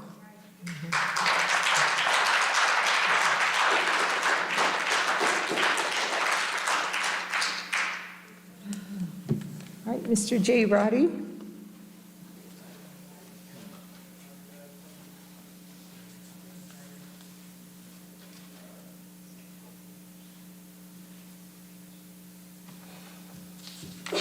Board, Superintendent McBride, parents, and anybody online. I'm a little bit taller than, there we go. All right. So I'll get right to it. On February 4th, Judge Grishaw's ruling, the TRO, 29 pages. I'm not a lawyer, but I suggest board members, you may or may have not read that document. I know Angela Adolph says she did, but I have lawyers that looked at it for me because I don't understand all the legal terminology. And they basically said it's one of the best pieces that they have read, and because Judge Grishaw goes into quoting laws that were broken with this mandate. That's why she ruled it null and void. So I suggest if you haven't read this thing, 29 pages, I suggest you check it out. And if you don't understand it, get some legal representation to understand it. With that being said, on February 7th, Lockport Township District 205 decided to join the appeal of the TRO. So my question is, and I don't know if everybody realizes that, but why? Now, that weekend, February 5th and 6th, school boards all over the state were meeting with emergency meetings to discuss the TRO and what they were going to do going forward. I think we've all monitored the websites. I don't recall you guys meeting. And so who made the decision to move forward to join litigation on the appeal? Now, some might say it's the lawyers that represent the school district. They just decided to do it. Or maybe it's even the insurance company. Maybe a CLIC, Collective Liability Insurance Corporation. Or maybe it was Summit Risk Services, which is another insurance company I use. I believe that they are the ones that use liability protection for superintendents, boards, stuff like that. But who came to this decision? And if the board didn't vote on going forward with the appeal, then do we employ a rogue law firm that just does it without board consent? Do we employ a rogue insurance agency that just makes these decisions without you guys deciding? I mean, I sure hope Bob didn't just make the decision and tell him to do it. I'm not assuming anything. I just know that I never heard of a special meeting taking place like all the other school districts did. I just know that the paperwork that I have says that you guys joined it. Why? You know, on February, I think it was 11th, is that when I think you guys made the announcement you're gonna go mask optional? Okay, on the 14th. So Bob took a survey during the week, and when Bob, I'm just, no disrespect, but we've talked many times. You said during your survey that when you decided to go mask optional, it was kind of a 50-50 split. But the board, while you've been sitting here, I sent you a picture of the LTHS basketball game the evening that the release came out, that Friday. Look at that picture and look at your students in the crowd. It's anything but 50-50. Do we really think that moving forward that we're going to ever go back to masks? I don't think so. I think that it's still going to go to court, and we're still going to have this issue. So, you guys, it's time to let go. Let's stop doubling down on crazy. All right? I think people have had enough. I think the kids have had enough. All right? The other question that I have is regarding the SR funding. I talked about it with Dan and Navarro at the financial meeting last time. You guys got $3.7 million. Some incidental money, about $120,000, and about, I don't know, $80,000 or $100,000 for special needs students. Now, that is as long as you follow the CDC guidance at that time and you file your quarterly paperwork. Isn't it something how just as that paperwork, I think, is coming due again, and just as you guys went mask optional, the CDC decided to lower its standards because now you'll still qualify for that money. I don't know. I'm not a big one that believes in coincidence. I'm really not. You guys, everyone sees through it. I'm not saying you're part of it, but come on, let's play it forward. You need to be on the team with the people, not just here, but the people of the community, and you need to put the people at the state, make them accountable, okay? Pritzker had no problem throwing you guys under the bus saying, hey, you know what, you guys can rule yourselves and you guys can make your own policy, but yet he put out a mandate that you felt you had to follow due to ISB. It's been proven. You can't do that. You don't want to do that. Trust me. That's all I have. Thank you.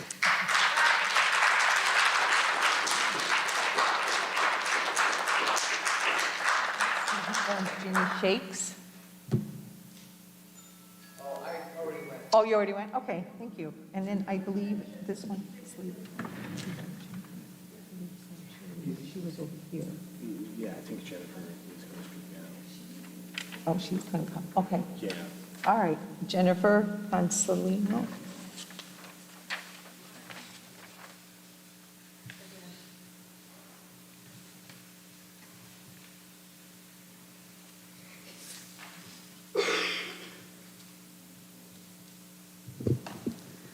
I know nobody probably remembers, but I did come and speak before the board in September with a lot of other angry parents. And what I did back then was I explained to you the definitions of the role of an elected official, the role of a school board, and a superintendent. I also explained parental authority, parental rights, and our constitutional rights. Tonight, I'd like to reiterate something about school superintendents. This was written before, it was in 2019, just before the pandemic.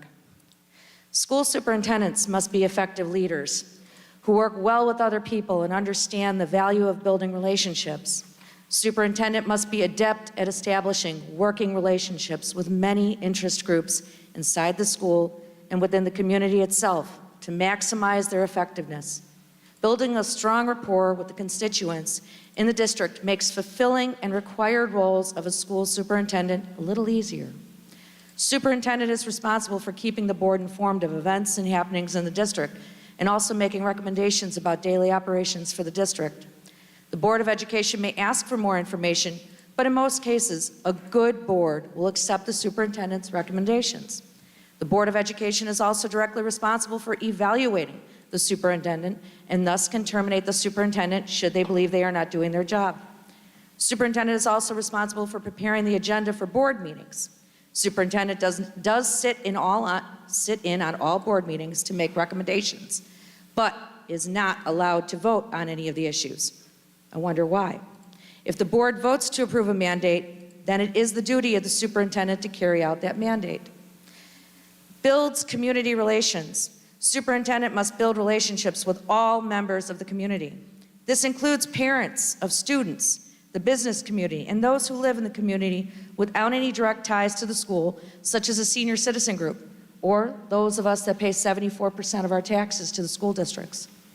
Creating strong ties with these groups is invaluable when it comes to try to pass. It works with the media. The superintendent is in the face of the district in good times and in times of crisis. Superintendents in large market will be in the news consistently and must advocate for their district and their students. An outstanding superintendent will seek out opportunities to partner with the media. You also build relationships with other districts. Building relationships with other districts and other superintendents can be valuable. These relationships allow for an exchange of ideas and best practices. They also can be extremely beneficial in difficult times of crisis or tragedy. Building relationships with politicians. I'm a politician. A superintendent must lobby on their district's behalf on key political issues that will positively or negatively affect the district. Education has increasingly become more political, and those who neglect this aspect aren't maximizing their effectiveness. This is why we're polarized. Superintendents also oversee the bonds. I'm sure that's surety bonds.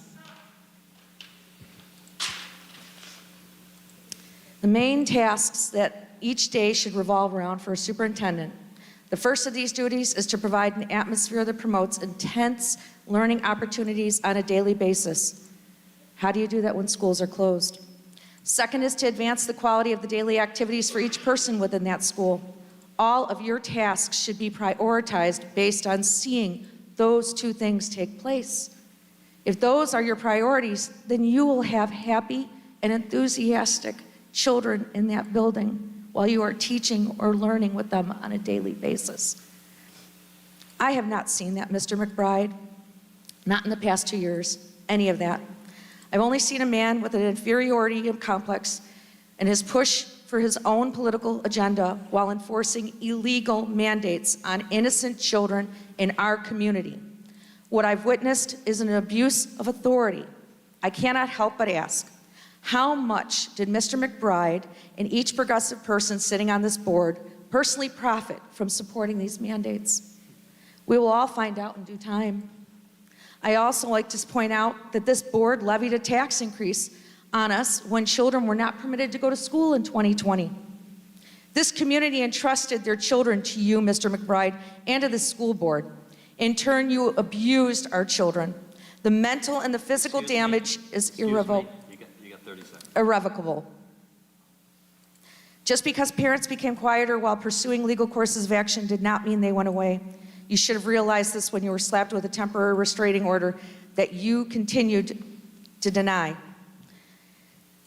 In closing, because I'm going to get shut off here, even though you guys don't get to, I want to say, show us the science, show us how much money you received and where it went. And I'd also like to say that a bunch of us are very disappointed that you didn't do a Pledge of Allegiance at the beginning of this open meeting. Thank you. I have a Ms. Puska. Can I talk for him because he signed up twice? Yeah. No. I'm a taxpayer, I should be able to do that. No, she can't. Have her sign in. Yeah, there's someone in front of you. That's fine, I'll just take Excuse me. I'm just going to let you guys, that's front of you. That's fine. It's just going to take a second. I'm just letting you all know that I have over 60,000 people on social media. You guys are famous for showing your true colors and what you've done in the last 2 years. And I'm just letting you know, all of you are going to be replaced if I have to knock on every single door in this district. And Bobby, we're coming for you. Take care. Who is she, do you know? Do you know who she was? Ms. Pusa?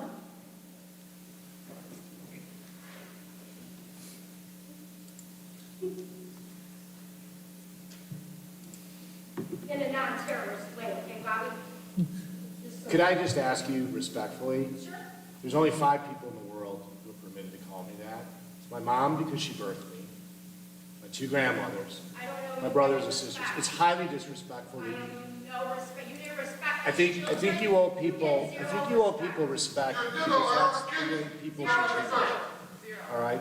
So please, I would never call you out of your name, so please stop doing that. You didn't respect our children, your mental health. And I have Ms. Cruz, but please stop calling me that. I'm just asking you respectfully to do that. Thank you.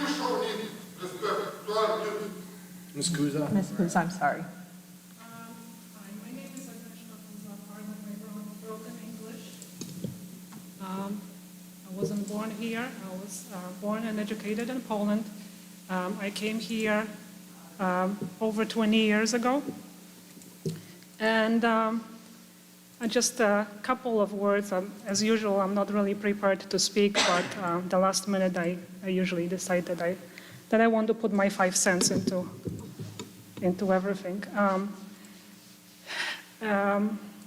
As far as the kids and wearing the masks, I appreciate that the 3 kids who came here and spoke about wearing masks voluntarily and that they have the choice now.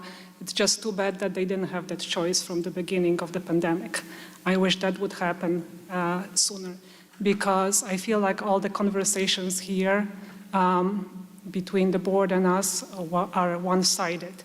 And why is it that we always commend kids for being resilient? What about those kids who actually struggled through those last 2 years, my son being one of them? My son never failed any classes here. This year he failed mathematics. I was in contact with his teacher. His teacher was missing a lot of the classes because of being sick, because of having some issues, because this and that. And I even talked to Mr. McBride.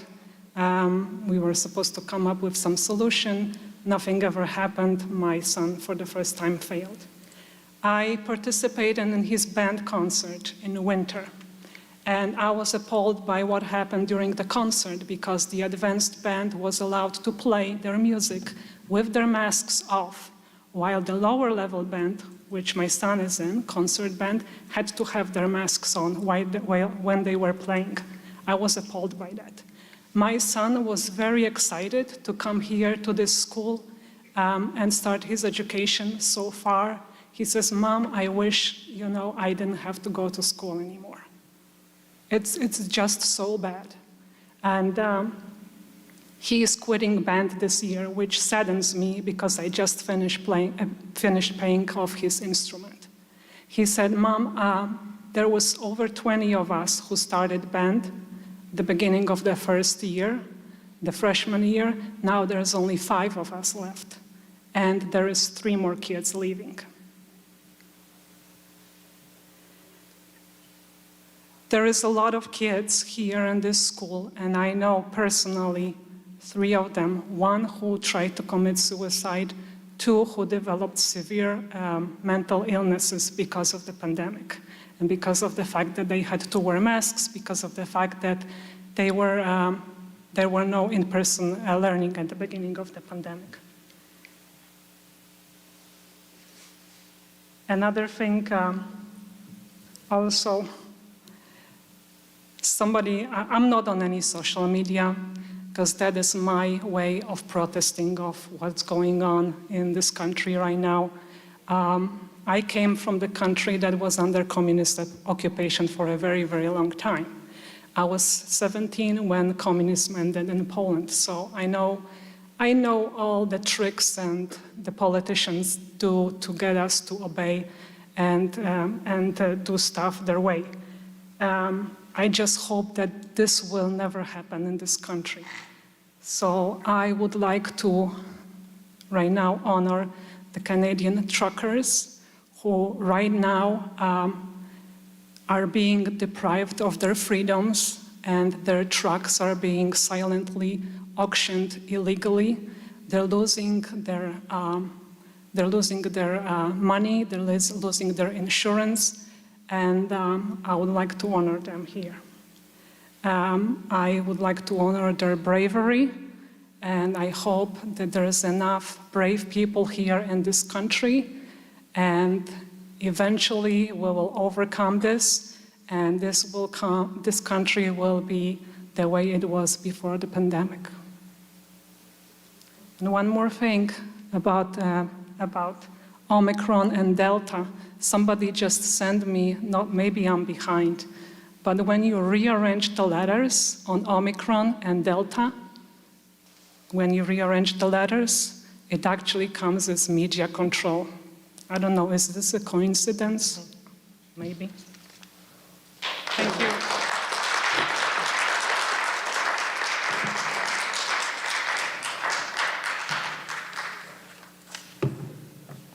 Next, we have our information reports, principals reports.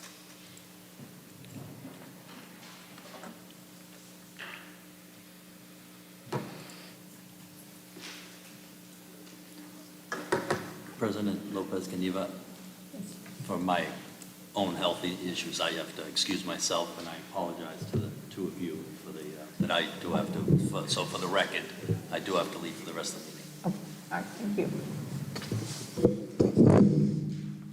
Good evening. John and I, as we put together the report and asked Brian Lessner, our activities director, and Mike Dwyer, our athletic director, we put together this report. We're so proud of our kids and the success that they've had this year. As you saw for activities, our Porter Culinary team has 2 students who are advancing to the state in April. Our science club, we actually had a 2nd place finish, and they're attending the International Bridge Competition. That's the highest we've ever had in LTHS history. Our Scholastic Bowl, we have 2 all-conference designations, and they'll be competing in the regional competition. Our speech team actually ended their season, but 4 students competed in the sectional. And our chess team, which is a fairly new organization, competed in the state competition. And our LTHS Contemporary a cappella group, which I hope many of you have been able to see the performance of Off the Record, they won the regional quarterfinals, and they're going to compete in the semifinals in March, later March. At Orchesis, they actually were postponed one of their performances due to the weather last week, but they put together 2 great shows that had our Best Buddies, our STEP team, and the Shower Cap kids. The student government kids actually should have talked a little bit more, because they're all very excited about the St. Baldrick's event that's coming up. March 17th, we actually have our Special Olympics basketball game, which will take place at Central Campus. And then afterwards, we have the St. Baldrick's, which is an awesome event to unite our students. Our athletic department, they've continued to have a remarkable year. Our boys bowling team, they finished 5th in state. As you saw here, our girls bowling, they were state champs, and that's twice out of the last 3 years. And we wholeheartedly believe that if they were allowed to have a state championship last year, they probably would have a three-peat. Our boys and girls basketball teams had great seasons. They ended in the regional round.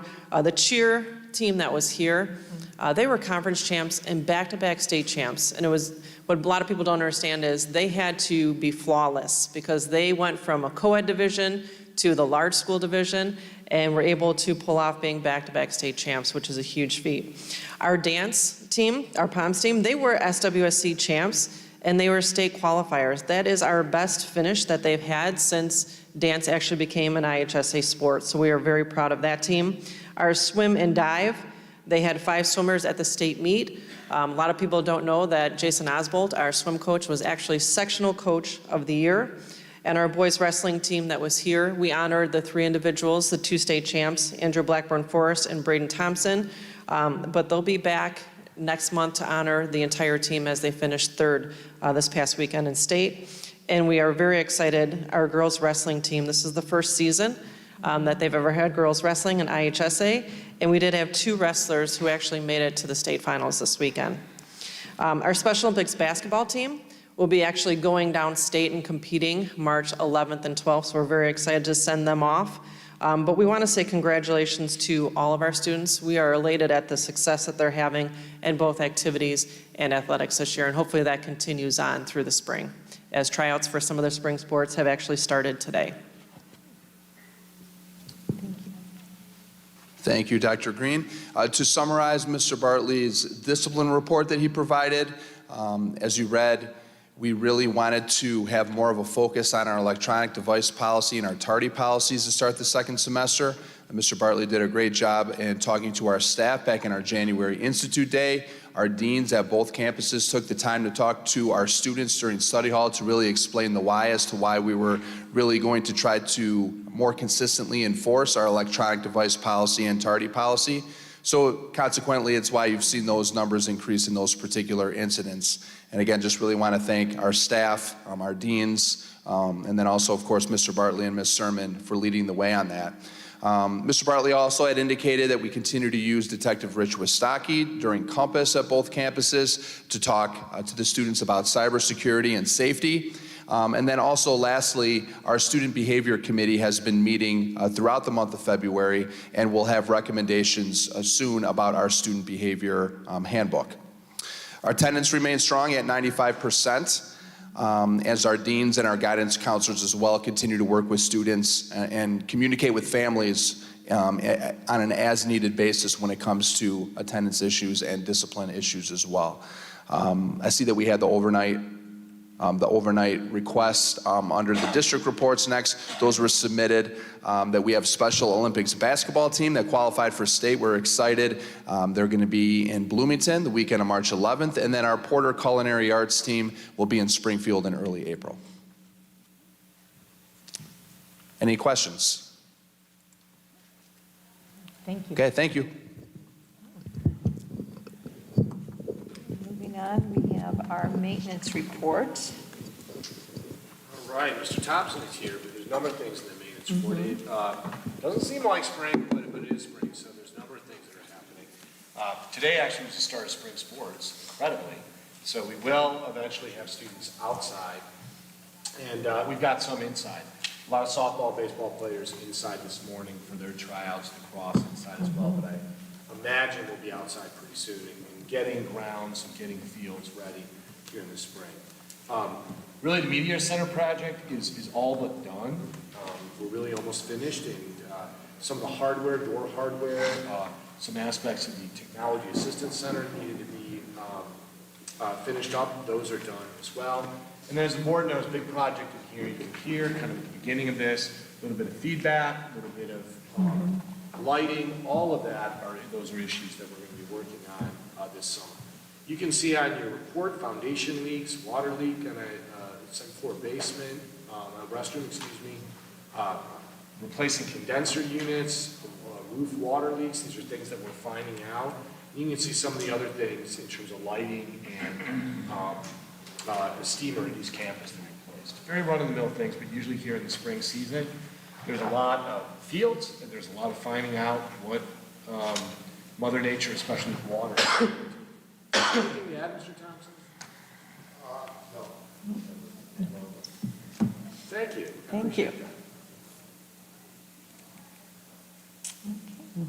All right, capital project expenditures and interfund transfer summaries. As the board knows, this is just a notification to you of transfers between funds based on decisions you previously made. Yes. All right, information report, district goals. Very briefly, I just want to update the board, remind the board about the district goals that you have. There are 6 goals: curriculum and support services, facilities and finance, climate and culture, human resources, technology, and communication. And you have already gone through the board level budget process earlier in the year, the levy process. Now is actually the time period when we begin budgeting people, time, and money. Dr. Webb-Ray did a terrific job of all of our sectioning and staffing and leading us through that. That's the people allocation, most absolute resource that we got in education. And now we're spending time thinking about money and efforts and how we would allocate those. Mrs. Croy is working with me. We'll be working on it tomorrow morning with our AC/EC team to really think through, are we actually allocating money to meet these district goals? And so we'll be putting ourselves to that test, and really just want to share this with you and have it in the board agenda so you can see the work that we're doing to try to line up our decisions, our checkbook, your checkbook, with the priorities that you see. All right. Okay, thank you. All right, any announcements? We have them there. The upcoming. Yeah, just very brief. No school this Friday is Institute Day. We've done that. You approved a second year of that, so we can align with the DuPage County Institute Day. We have a county institute, the rich offerings of DuPage County. Monday, March 7th, Kashmir Pulaski Day. We have no school attendance in that day. Thursday, March 17th, I would invite you to go to the St. Baldrick's. Maybe I should get my head shaved, finish it off, right? And that's at Central, and then obviously spring break is right on the horizon. All right. Thank you. All right, I just need a motion. To adjourn? Second. All right, it's been motioned by Mr. Lewandowski and second by Dr. Shaw to adjourn our meeting. Thank you, everyone. Thank you.